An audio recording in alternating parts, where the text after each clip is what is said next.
মৌলিক পদার্থের যে ক্ষুদ্রতম কণাতে মৌলিক পদার্থের সকল ধর্ম বজায় থাকে বা অক্ষুণ্ণ থাকে এবং যারা রাসায়নিক বিক্রিয়ায় অংশগ্রহণ করে তাকে পরমাণু বলে।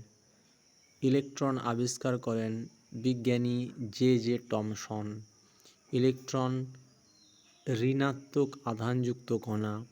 প্রোটন আবিষ্কার করেন বিজ্ঞানী গোল্ডস্টাইন, এটি ধনাত্মক আধানযুক্ত কণা।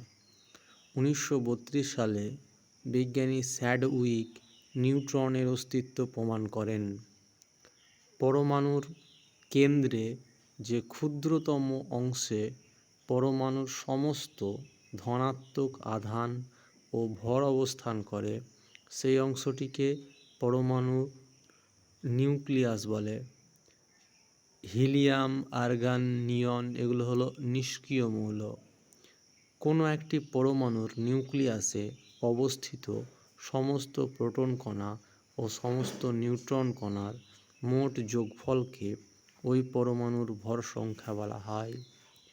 আইসোবার, যে সমস্ত মৌলের পরমাণুর পারমাণবিক সংখ্যা ভিন্ন কিন্তু ভর সংখ্যা একই তাদের আইসোবার বলে।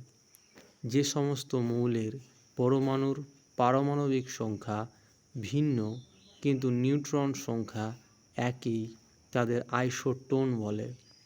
ধনাত্মক তড়িৎগ্রস্ত কণাকে ক্যাটায়ন বলে এবং ঋণাত্মক তড়িৎগ্রস্ত কণাকে অ্যানায়ন বলে। Thank you.